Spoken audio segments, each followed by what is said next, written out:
한국 근대 최초의 여류 시인, 한국 최초의 여성 잡지 편집인이자 여성 해방론자, 한국 1세대 여성 기자, 그리고 비군이었으며 여성의 결혼과 이혼, 연애의 자유가 있음을 주장했던 사람. 거의 핵폭탄급이 아니었을까? 어떻게 저런 말을 할 수 있었을까? 온갖 욕은 다 먹었겠죠. 굉장히 방탕한 여자라고 받아들여지겠죠. 그래서 그녀의 글은 사생활과 함께 신랄하게 매도되었다. 어딜 가나 비난과 조롱의 문매가 따라다녔다. 그녀는 끊임없이 세상을 향해 도전장을 내밀었고 세상은 끝까지 그녀를 받아들이지 않았다. 자신의 시대로부터 버림받은 존재였으나 끝내 그 시대를 넘어 새로운 길을 만들어갔던 이력 김원주. 오늘 우리는 그녀가 걸어간 길 위에서 그녀를 다시 만나려 한다.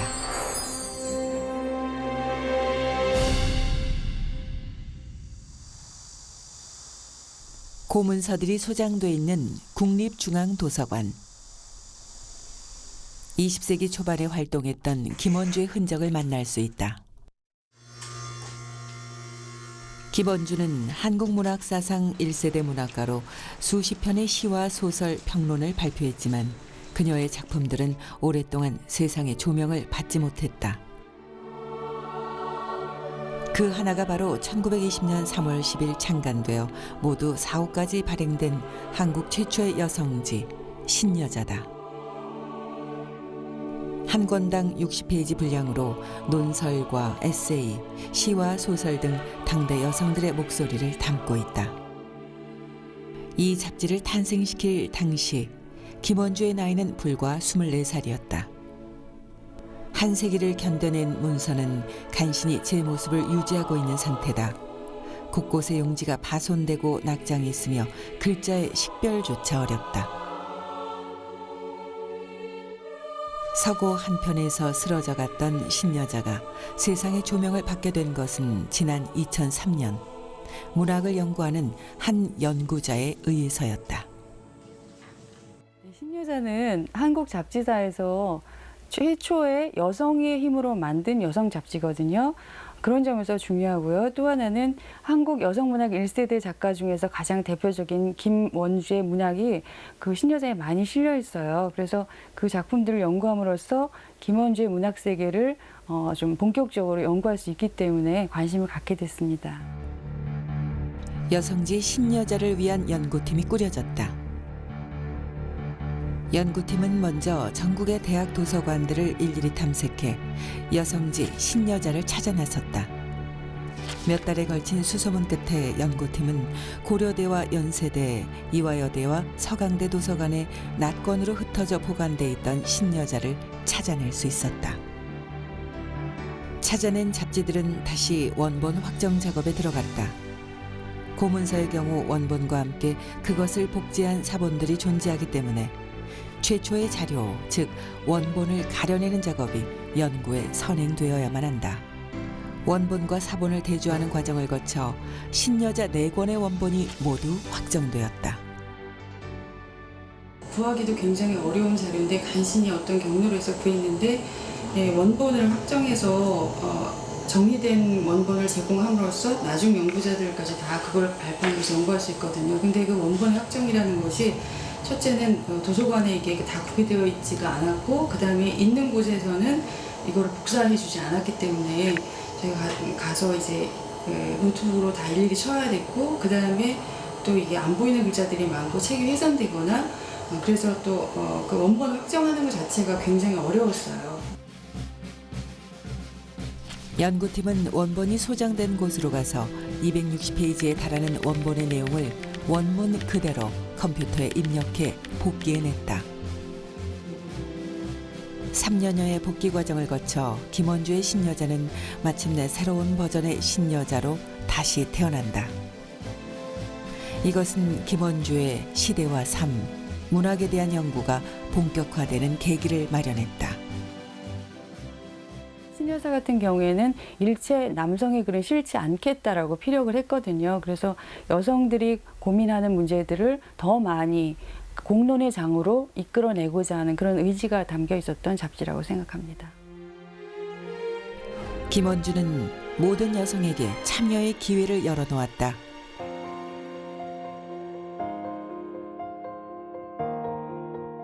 글을 읽고 쓸 줄 아는 여성이 불과 5%도 되지 않던 현실에서 오직 여성의 힘만으로 잡지를 만들겠다는 발상은 이전에 누구도 시도해보지 못했던 도전이었다.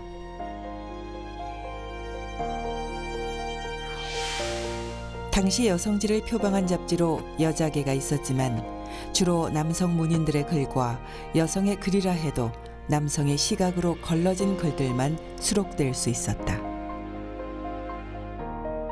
24살의 김원주. 그녀는 신여자를 통해 무엇을 하려고 했던 것일까? 신여자가 창간되던 20세기 초반 조선 사회는 철저한 남성 중심의 가부장제 이데올로기와 함께 남존여비, 여필종부 등 구시대적 사고방식이 지배하고 있었다. 게다가 일제의 식민 통치하에서 여성들의 자유와 권리는 더욱 억압당해야 했다. 배움의 기회는 고사하고 인간다운 생활조차 제대로 누릴 수 없었던 것이 당대 여성의 현실이었다.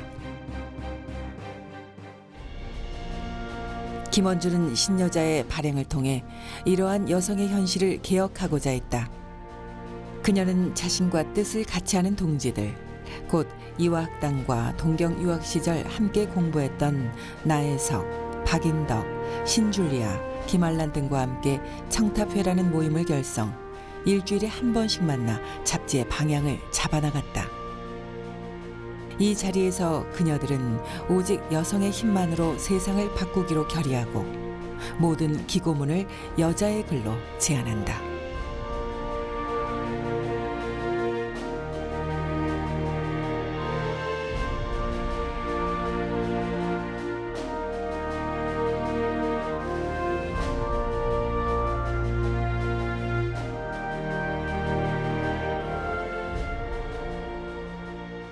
여성들의 힘으로, 여성들의 눈으로, 여성들에게 당장 고민거리가 되는 다양한 문제들을 함께 아우르고 함께 고민하려고 하는 그런 여성 문화의 장을 열었다는 점에서 중요하다고 생각합니다. 신여자의 주필인 김원주는 창간사에서 자신의 이념을 천명한다.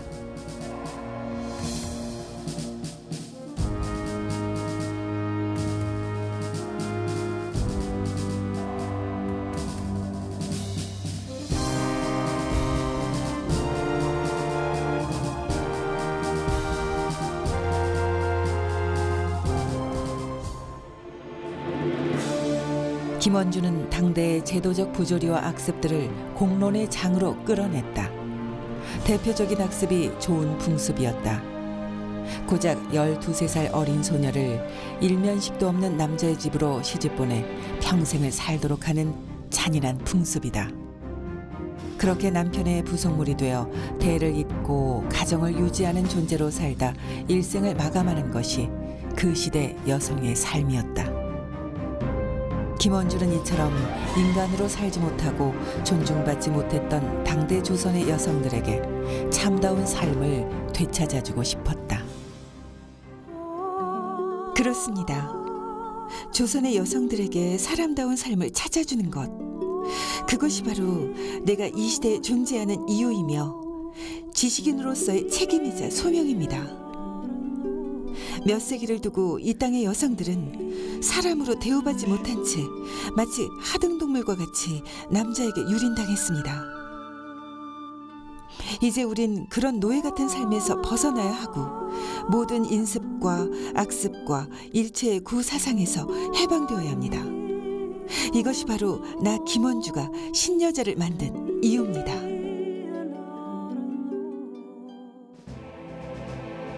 이 같은 김원주의 요구와 주장들은 그 시대 조선 사회에 내민 도전장이었다. 창간사를 필두로 자유와 평등, 권리와 변화를 요구하는 평론들이 신여자의 전면에 등장한다. 김원주는 또한 여성들 스스로도 인격과 습성을 개조해야 할 것을 주장했다.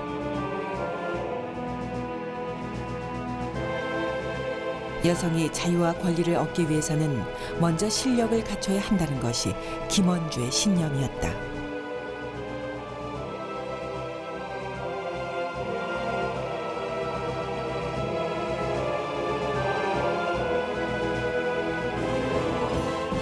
신여성이란 말 그 자체 정말 새롭게 이제까지 볼 수 없었던 새로운 삶을 추구해 나갔던 그 여성들의 삶이 당시 식민지 조선이란 이 틀 안에서는 도저히 그 말 자체가 너무나 엄청났었고, 한마디로 시대를 초월한 정도가 아니라 시대와는 아예 다른 그런 삶을 살지 않았을까 하는 생각이 좀 들어요. 신여자의 반향은 컸다. 초판으로 발행된 2,000부가 다 팔렸을 정도로 호평을 받으면서 김원주와 신여자는 언론의 집중 조명을 받게 된다. 그녀는 강연회를 열어 본격적인 활동에 나선다.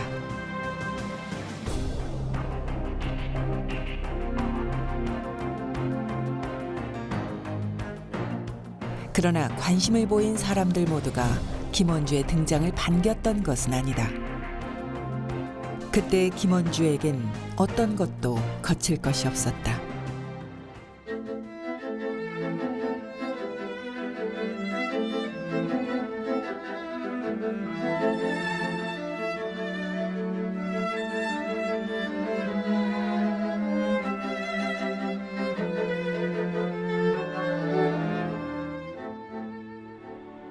암울한 현실에서 아름다운 새날을 꿈꾸었던 김원주. 그녀의 힘은 과연 어디서 비롯된 것이었을까? 김원주는 1896년 평안북도의 용강의 한 농촌 마을에서 태어났다. 아버지 김용겸은 개신교 목사였고 어머니 이말대는 개화한 여성으로 여자도 배워야 한다는 생각을 갖고 있는 사람이었다.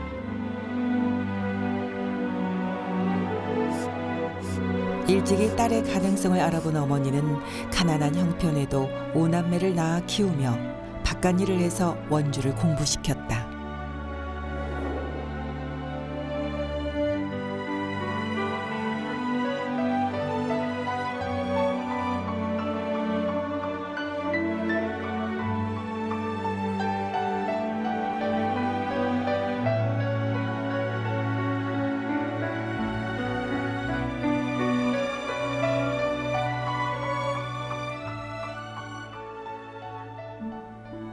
어머니의 노력으로 원주는 구세소학교와 삼숭보통여학교까지 모두 마칠 수 있었다.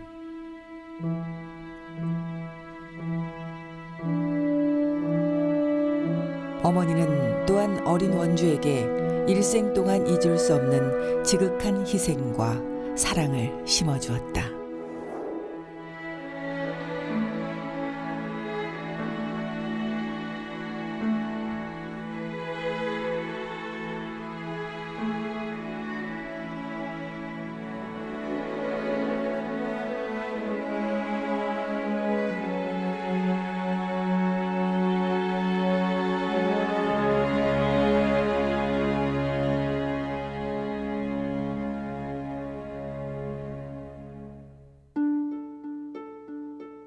집과 땅을 다 팔아서라도 대학 공부까지 시켜준다고 했던 어머니는 결핵으로 세상을 떠난다.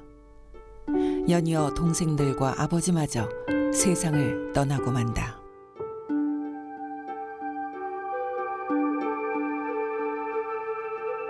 (17의) 부모 형제를 다 잃고 천혜고아가 돼버린 원주는 오롯이 외로움을 견뎌내야만 했다.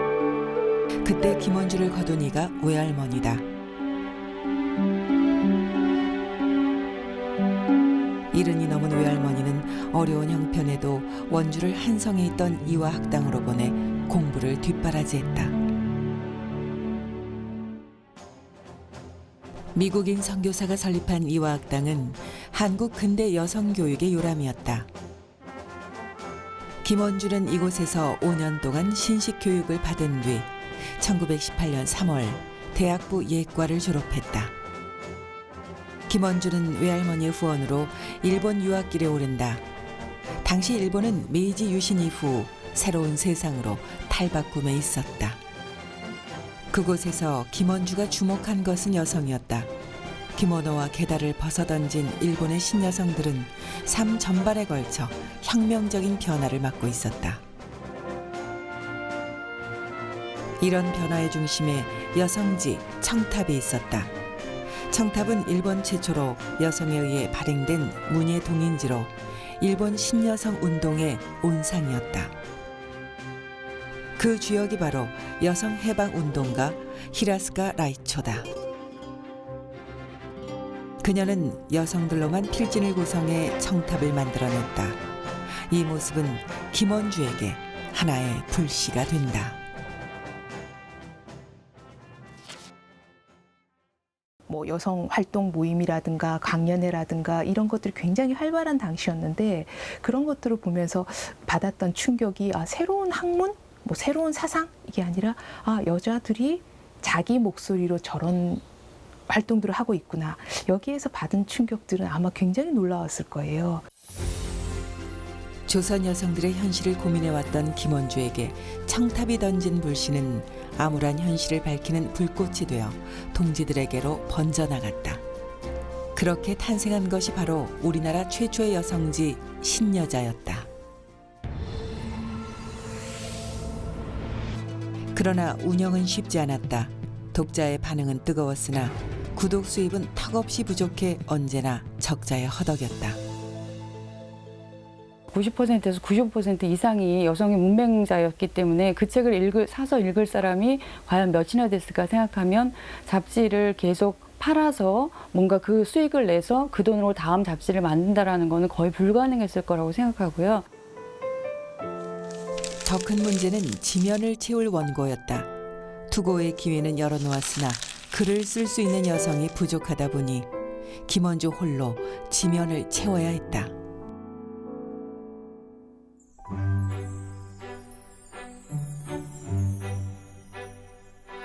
한국 여성 최초의 서양 화가이자 작가인 나혜석. 김원주와는 친구이자 동지였던 그녀는 신여자에 기고한 한 편의 만화를 통해 당시 힘겨웠던 김원주의 일상을 재치 있게 묘사하고 있다. 나혜석의 만화에 따르면 김원주는 언제나 12시까지 책을 읽었고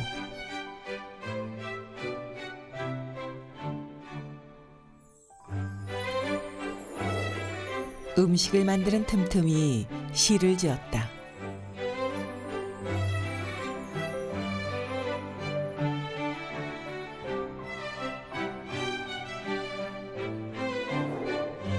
바느질을 하면서도 머리로는 언제나 신여자를 고민했고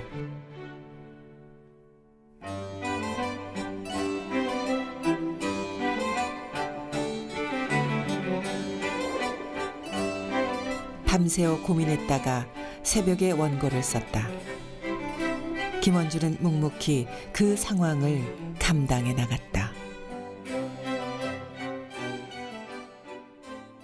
식민지 조선이란 현실에서는 전무후무한 일이란 말이에요. 그런 방식으로 살아간다는 것 자체가. 그렇다면 아무 모델도 없는 상황에서 김원주가 그걸 해낸다는 거는 정말 자기 삶에 자기도 알지도 못하고 어떻게 해야 될지도 모르겠고 뭐 이게 맞는 건지 틀린 건지가 아니라 그냥 그렇게 살아가는 거 정말 그 삶 자체였던 것 같아요. 모든 현실적 어려움을 무릅쓰고 신여자는 창간호에 이어 2호와 3호 그리고 4호까지 꾸준히 발행된다. 그러나 이 잡지는 4호에서 끝이 난다. 4호 말미에 5호에 대한 예고가 있는 것을 볼 때 김원주는 종간을 예상치 못했던 것으로 보인다. 오히려 번역물을 내겠다는 야심찬 기획을 갖고 있었던 그녀는 끝내 독자와의 약속을 지키지 못했다.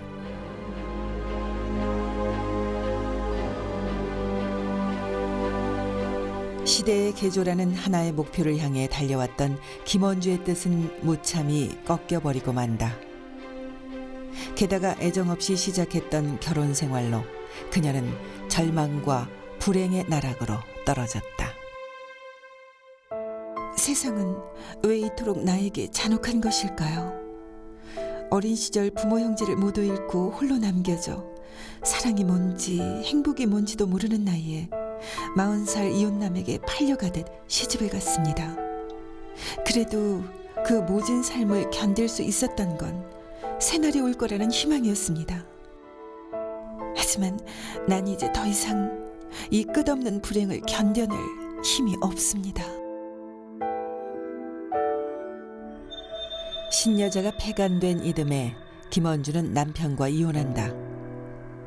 성약자들과 기독교계 인사들은 애초 눈에 가시였던 김원주를 향해 남편을 버린 배신자라며 거세게 몰아붙였다. 그러나 김원주는 사랑 없는 결혼을 유지하느니 차라리 헤어지는 게 더 도덕적이란 생각을 갖고 있었다.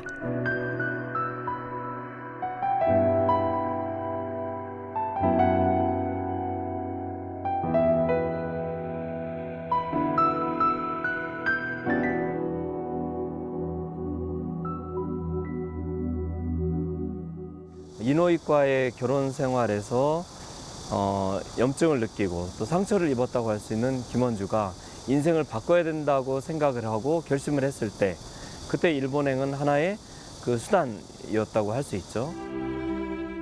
이혼 후 김원주는 일본에서 새로운 사랑을 만난다. 당시 일본에 유학 중이던 시인 임노월이다. 문학동인지 영대의 편집인이자 발행인이던 임노월은 김원주에게 새로운 문학과 예술의 세계를 경험시켜 주었다.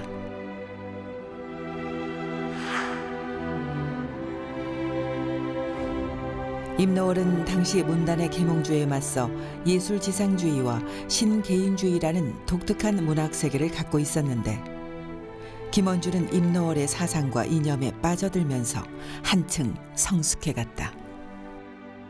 김원주는 일본에 가서 당시의 어떤 세계사주의 변화를 전면적으로 접촉할 수 있었고 특히 임노월이나 김명순과 같은 자기 세대의 새로운 문학인들을 만나서 자기 문학을 일신하고 한 차원 높일 수 있는 계기를 마련했다라고 얘기할 수 있습니다. 그러나 임노월은 가정이 있는 남자였다. 김원주는 또다시 스캔들의 주인공이 된다.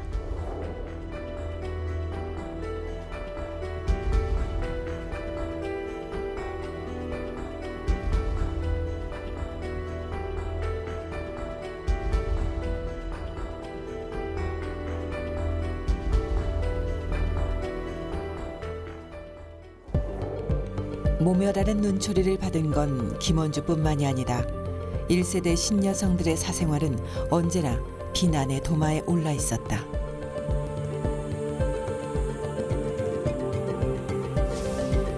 (1923년) 발간된 신여성. 이 잡지에 실린 만평들을 보면 당대 남성들과 지식인 사회가 신여성들을 어떻게 여기고 있었는지 짐작할 수 있다. 그들은 신여성을 향해 사치와 허영에 들떠 연애질만 일삼는 천박하고 해픈 존재라 비난했고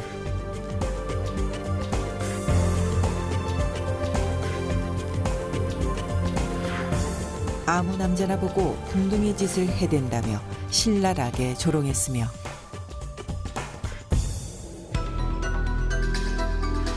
자신의 사치를 위해 남편의 등골이나 빼먹는 이기적인 존재로 매도했다.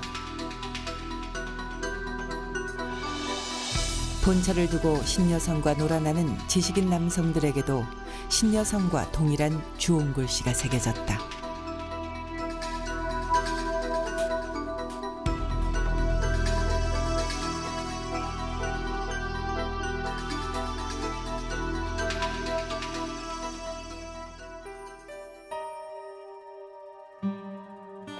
그런 매체의 영향으로 신여성들의 이미지는 성부자에서 탕녀로 전락해갔다. 김원주는 바로 그 중심에 서 있는 인물이었다. 기본적으로 풍자라고 얘기하는 것은 외부적인 장을 생각을 해야 되는 거, 그럼 좀 자극적이어야 되겠죠. 그러니까 그래야지 이제 사람들의 눈길을 살필 수 있으니까 기본적으로 자극적이었고, 자극적이라고 하면 과장되었죠.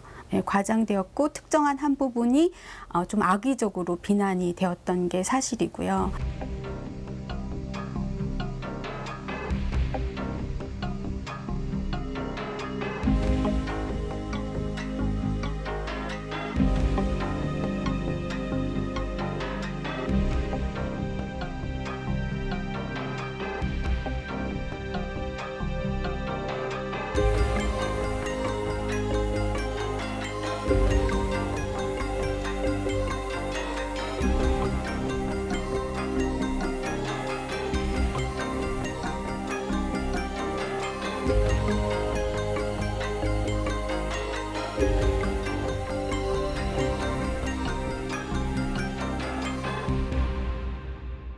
신여성들 대부분이 그 가십의 한가운데 있었고 비난의 한가운데 있었는데 특히 김원주와 김명순이 비난을 받은 것은 김원주는 고아였고 김명순은 첩의 딸이었고 그러면 당시에 제도든 규범이든 울타리가 되었던 아버지, 오빠 이런 사람들의 비난, 이런 사람들이 보호를 해줄 수 없는 사람이었죠. 비난의 문매를 정면으로 맞으면서도 김원주는 오히려 더 강한 어조의 글들을 주류 언론에 거침없이 발표했다.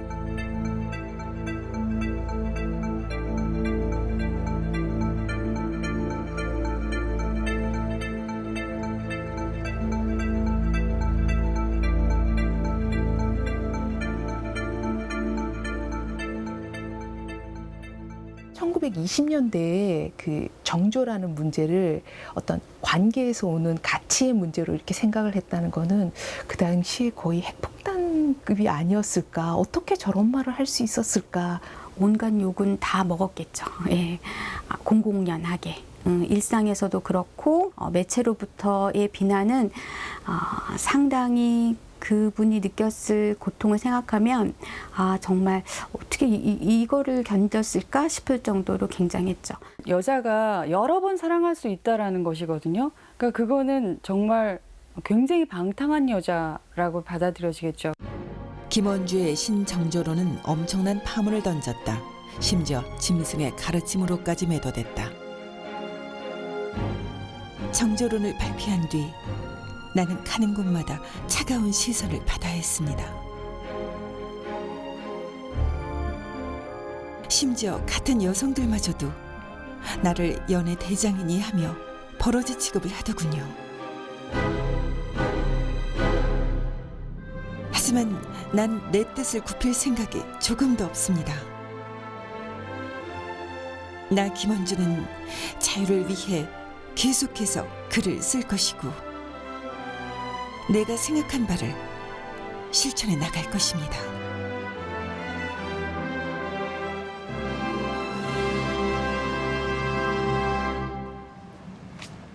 김원주의 문학이 본격적으로 연구되기 시작한 것은 지난 2005년 무렵이다. 우리가 글을 읽을 때도 빠져들 수 있는 뭔가 간단하게 당시 언급하고 서울대 이제 국문학과 못했던 박사과정이던 김호영은 그동안 제대로 논의되지 않았던 김원주의 문학과 그 가치에 주목했다. 가장 크게 느낀 거는 이 사람의 문학 안에 진정성이 있다. 그래서 뭐 자기 삶이나 문학이 전혀 이렇게 동떨어진 것이 아니고 그런 삶의 어떤 문제를 푼 과정이 문학 안에 들어있고 그걸 또 통해서 다시 그 문학이 또 다시 삶이 되고 이러는 둘 사이 밀접한 관련성이 많이 느껴졌고요. 그녀는 현존하는 김원주의 작품들을 분석했다. 그중엔 한국 문학사상 한글로 쓰여진 최초의 시도 있었다. 바로 김원주가 12살에 발표한 한글시였다.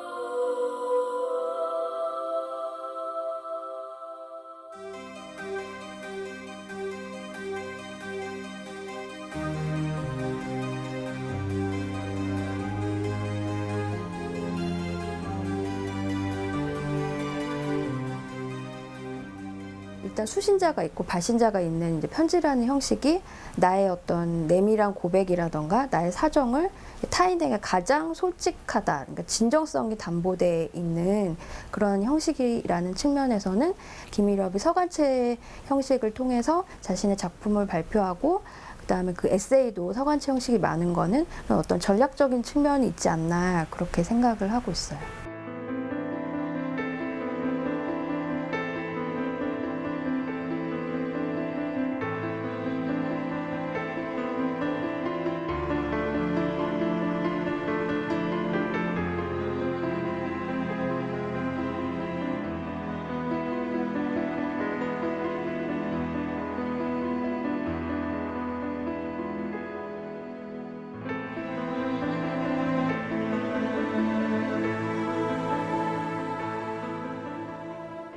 초반에는 굉장히 계몽성이 강하기 때문에 여자 이광수라고 불리기도 했었어요. 그래서 이렇게 남에게 타인에게 어떤 교시라던가 교훈을 주기 위해서 좀 메시지가 굉장히 강하고 주제가 강한 그런 작품들을 이제 창작했었는데 어느 시기 이후부터는 자신이 이제 문인이라는 자각을 좀 하면서는 약간 이렇게 어떤 소설적인 장치라던가 뭐 이런 부분에도 신경을 쓰고 그다음에 심리 묘사라는 부분에서도 좀 신경을 쓰기 시작한 것 같아요. 엄연한 문학적 가치와 진정성에도 불구하고 김원주의 시와 소설은 문단의 고의적인 오독과 폄훼를 바꿔냈다.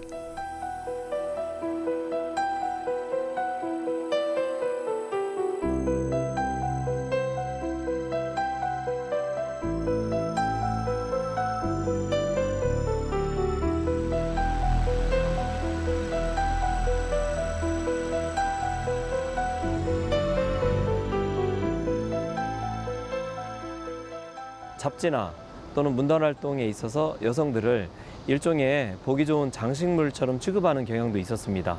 그러니까 구색을 맞춰서 초대를 할지언정 가치 있는 문학을 담당해 나갈 그런 존재들로서 인정하고 받아들이지는 않았었다는 얘기겠죠. 주류 문단은 김원주를 받아들이지 않았으나 그녀는 문인으로 언론인으로 활동 영역을 넓혀 나갔고 다양한 매체를 통해 세상과 소통을 시도했다. 그중엔 불교가 있었다. 김원주는 불교에서 활동하던 중 남은 생을 송두리째 뒤흔들었던 운명적 사랑을 만난다. 불교학자이던 백성욱의 사상과 가르침은 김원주에게 구원이 되주었다.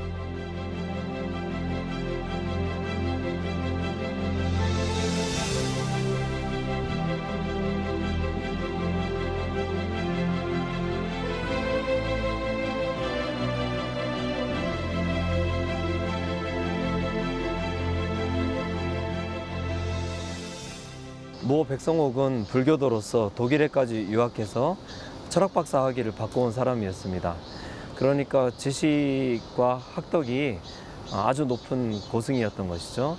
그래서 불교를 좀 더 깊이 있게 수용하게 되고 절대적 의미이던 백성욱은 그러나 7개월여 만에 일방적으로 관계를 청산하고 인연이 다했다는 말을 남긴 채 떠나버리고 말았다. 불꽃 같았던 그와의 사랑은 그 깊이만큼 쓰라린 상처를 남겼다.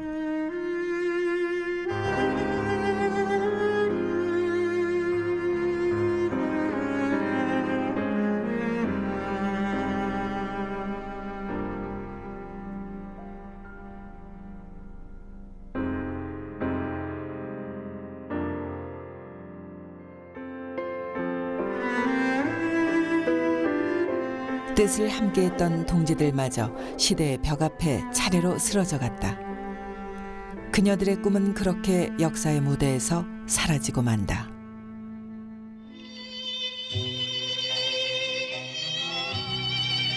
사회 찬미로 한 시대를 풍미했던 가수 윤심덕. 그녀는 연인이던 김우진과 현해탄에 몸을 던져 생을 마감했다. 세상은 그들의 죽음을 두고 불륜의 비참한 결말이라며 혀를 찼다. 시인이며 작가였던 탄실 김명순. 첩의 딸 기생의 피가 흐른다는 혹독한 인신공격에 시달리다 우울증에 빠져 정신병원에서 죽어갔다. 여성에게 참으로 잔인하고 가혹했던 시대. 그녀들은 온 생을 다해 자신의 뜻을 살아낸 사람들이었다. 파멸하지만 패배하지 않는다라고 말하거든요. 그러니까 내가 겉에서 볼 때는 죽었고 뭐 어떤 그 행복하지 않은 것처럼 보여요. 그렇지만 그 사람들은 정신적으로 끝까지 그 자기를 굽히지 않았기 때문에 그렇게 된 거거든요. 그거는 정말로 위대한 인간의 한 면모를 보여주는 것이죠. 1933년 9월 김원주는 또 다른 길을 선택한다. 그녀는 속세의 모든 것을 버리고 수덕사에 입산, 필명인 이력으로 살아가기 시작한다. 그녀는 입산 이전에도 불교 철학에 심취해 있던 독실한 불자였다. 그러나 세상은 그녀의 출가를 두고 현실 도피니 사랑의 실패니 하며 입방아를 해댔다. 김원주에게 있어서는 사실 여성해방 사상이라고 하는 것을 가지고 밀고 나가고 있었음에도 불구하고 자기 자신의 삶의 노선이 옳은가를 둘러싸고 상당히 내적 고민이 깊었다고 할 수 있습니다. 그때 마침 조선에서는 선불교를 중흥시키는 그런 흐름이 본격적으로 시작이 됐던 것이죠. 그런 어떤 시대적 흐름과 맞물려서 김원주의 어떤 삶에 대한 자각에서도 새로운 전환점이 있었던 것이 아닌가 이렇게 생각이 됩니다. 이렵은 만공선사의 문화로 들어갔다. 이렵의 스승 만공은 독립운동가이며 조선 총독부의 불교 정책에 저항해 한국 불교의 정체성을 확립한 대선사다. 만공은 이렵에게 성품이 100년과 같아진 후 곧 세속에 오염된 상처와 고통을 씻어낸 뒤에 글을 쓰라고 명한다. 이렵은 스승의 명령에 따라 수도에만 전념하기 시작한다.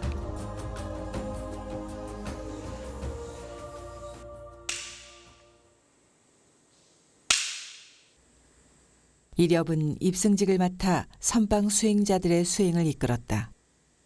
그녀는 그 무거운 소임을 30년 동안 감당했다고 한다.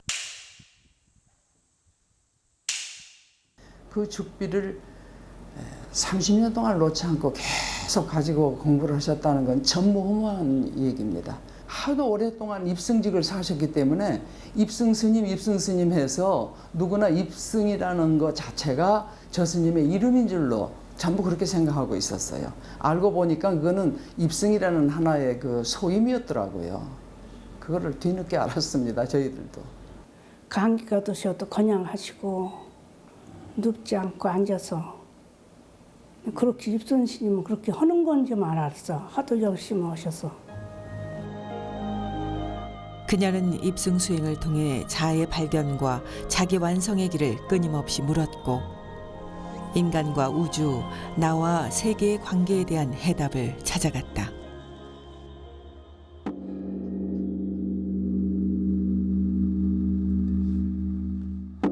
이렵이 이 모든 근원적 문제에 답을 얻었는지는 알 수 없다.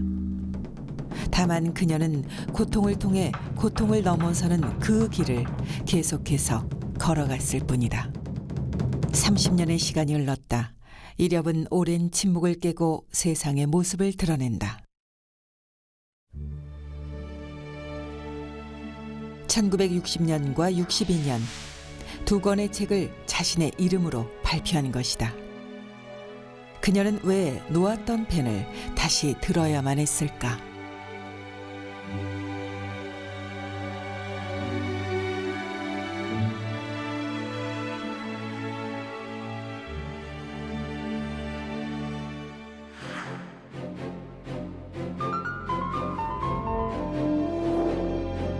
그녀의 책은 출간 즉시 베스트셀러가 되었다.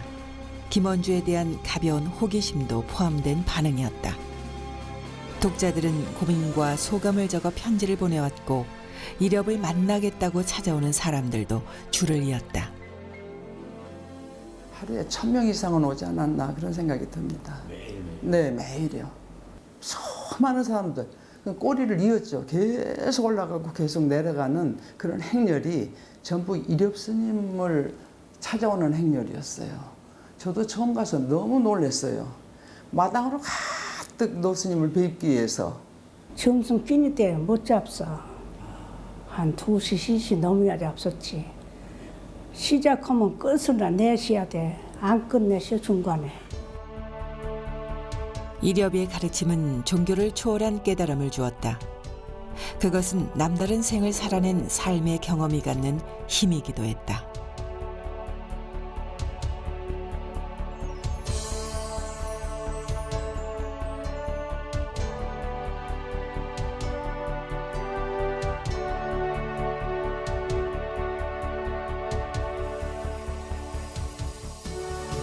한평생 글로 세상과 싸웠던 그녀는 마침내 글을 통해 세상과 화해한다.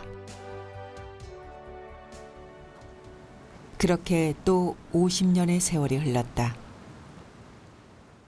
이렵의 책은 최근 미국에서도 출간됐다. 번역을 맡은 박진영 교수는 오랫동안 불교학을 연구하던 중 이렵의 글을 접하게 되었다. 그녀는 이렵의 글이 여느 불교 서적과 다른 울림을 준다는 사실을 발견하고 번역을 결심했다고 한다. 다른 한국 근대 불교와는 굉장히 많이 다른 점들이 있었던 것 같아요. 어떤 면은 진짜로 같은 맥락이긴 하지만 이렵 스님 자신의 그 삶의 그 경험에 따른 것이겠죠. 그렇기 때문에 여러 가지 다른 면이 있었고 그래서 제가 빨려 들어갔던 것 같아요. 예. 어느 수도인의 회상 영역본은 현재 아메리칸 대학 철학과 대학원의 교재로 사용되고 있다. 김원주의 삶은 시공을 초월해 큰 울림을 남기고 있다. So my impression was at first surprised with how approachable her text was and how common the story seemed. It was very modern and her struggles seemed to be very relatable to my own experiences, but also to just experiences that I know are common. And that surprised me at first. But then I was impressed by her journey and how these things shaped her. 아직도 이렵은 제대로 연구되지 못했다. 다만 그 출발선에 서 있을 뿐이다.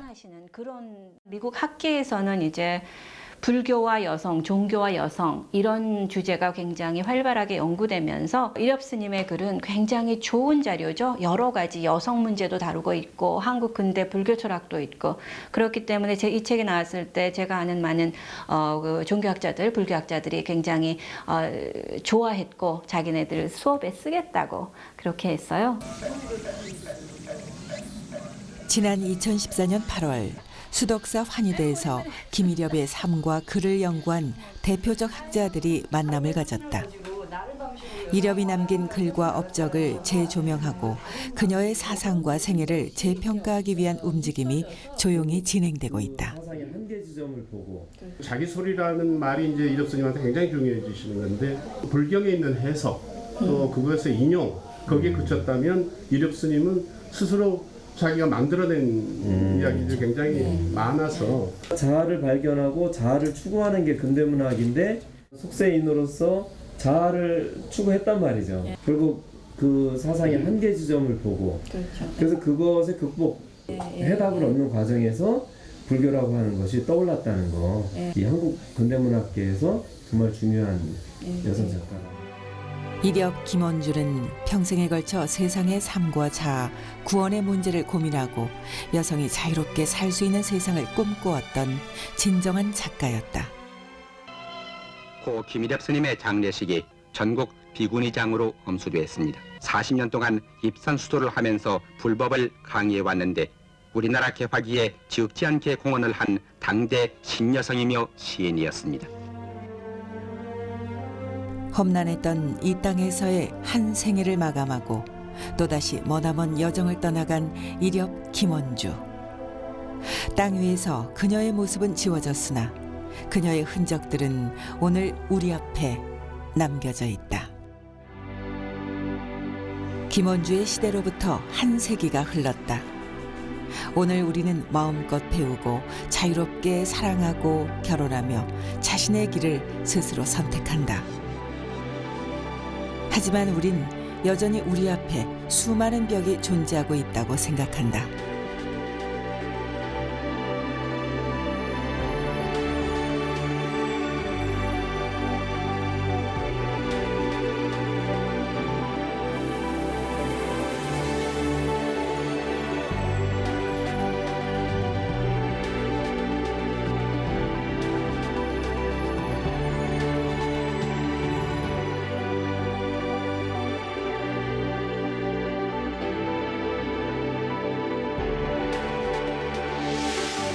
김원주가 꿈꾸던 세상.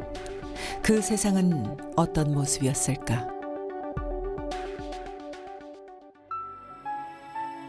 지금 우리가 누리는 삶은 김원주가 생을 바쳐 얻고자 했던 바로 그것일까?